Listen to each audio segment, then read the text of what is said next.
You're watching Black Tree on TV. I am queen of the most powerful nation, and my entire family is gone. I gotta ask, man, this might be the first time you've directed a film with pain on and off the screen since Fruitvale, because Oscar was real and Chad is real. Yeah. How do you process that as a director and get through that challenge?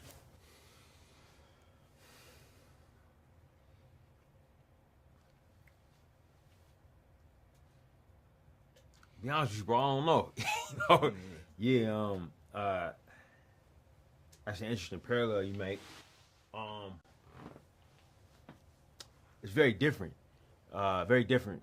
I was a younger man when I made Fruitvale, and I didn't know Oscar. Yeah. I knew a lot of people that knew him, but he wasn't a personal friend of mine. So I was able to have a level of distance, and that gap closed, by the time we were done making the film, and I'm still in contact with, members of his family, and this one was different because I knew Chad, and came to know him because of this project, that was T'Challa, Black Panther. That's what brought us together, and we had direct impact on each other's lives, through making this. So I was in the blast radius, so to speak, of him passing away. So it's very different, and I was an older man, and like I'll put it to you like this, bro. I got 2 little brothers. You know what I'm saying? In my life was very much about trying to be the best big brother to them that I could be, but it was also me looking for a big brother for my own. You know what I'm saying? And when he passed, bro, I lost one. That took me a long time to find. Yeah. So just it's similar but different. In terms of processing it, bro, man, I'm still doing it. And we were doing it while we were making the movie. You know what I'm saying? Yeah. But it felt right the whole time is what I could tell you. You know what I'm saying? It felt like what he would want us to do. You've made Wakanda twice on the screens right now, and I don't expect you to have the right answer. Or is there one? But how do we make Wakanda in real life? Like, what are your thoughts on how we could do that? That's a brilliant question.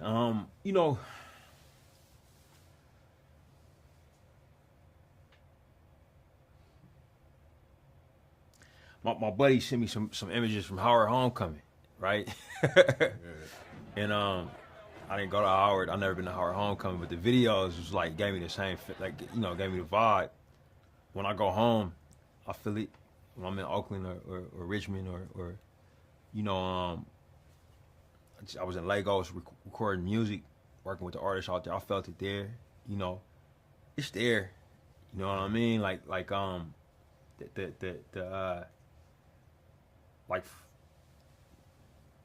Wakanda forever, man. Like when we wrote them words, it was about us, cause we've been here the longest.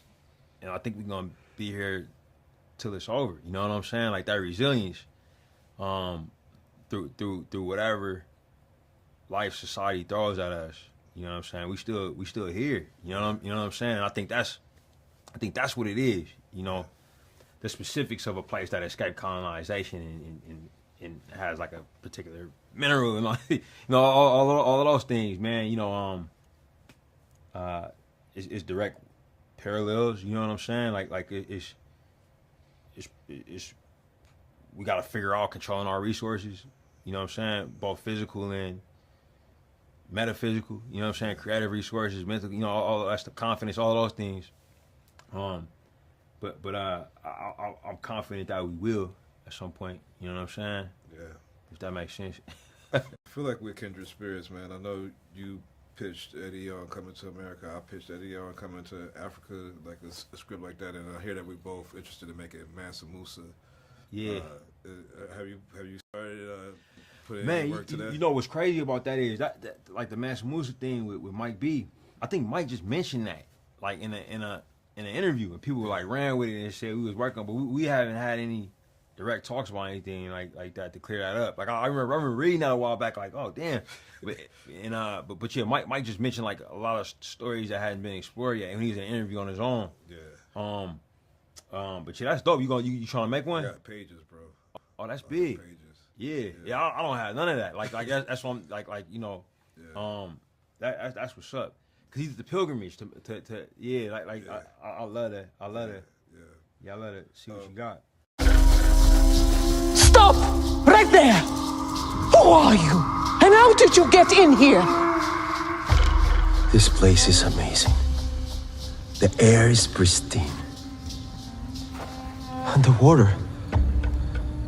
My mother told stories about a place like this. A protected land with people that never have to leave, that never have to change who they were. What reason do you have to reveal your secret to the world? I am not a woman who enjoys repeating herself. Who are you? I have many names. My people call me Ahkukungkan. But my enemies call me Namor. The last question, I gotta know, was it intentional? Like I know Black Panther meant so much for the black community, and this one with Namor being this super dope villain, anti-hero. Was it intentional when you wrote this to like bring the black and brown community together with Wakanda Forever? Yeah, I think so. Yeah, I'm from California, from Northern California. You know, so like, you know, my state got a Spanish name. Our streets got Spanish names. You know, like, indigenous people, people of Mesoamerican descent. They like my family where I'm from. You know what I'm saying? Like we friends on the street, and also like I literally got cousins and uncles and nieces and nephews that are of that descent. And our cultures, though they developed, with some physical distance from each other, which is even that's debatable. You know what I'm saying? But so many similarities. You know, like to what happened to on the continent of Africa, what ended up happening to the Americas or quote unquote New World. And it was really intense. Like it'd be times where because it's 7 languages spoken in this movie. You know, like I feel like I haven't had a chance to even talk about that. But obviously we speak in Yucatec Mayan and Xhosa, which if you look at a map, man, it's pretty, yeah. But they even have words that sound similar.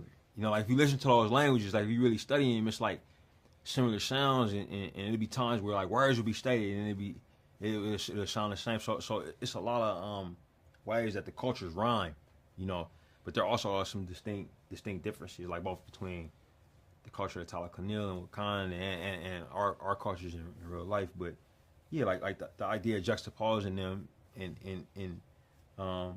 it was something that we were thinking about and not doing it just for like the sake of like action, you know what I'm saying, and seeing things explode, but doing it to have like the full conversation, because that's a part of life. Sometimes cultures come in conflict with each other, but why and how and is there ways to bring resolution to it? It was all things we were interested in exploring. And you, one of my favorite people that's doing it, man. You're always inspiration. Man, right on, my bro. kids in the Bay, they're inspired by you. Guy that works with me right there, he's your biggest fan. He's a director. Oh, Jalen, that's what's up, bro. I just want to say, man, just keep doing it, man. I'll be cheering every day, bro. I'll be cheering for you every day. I appreciate you, bro. All right. Real. It's always good to see you, bro.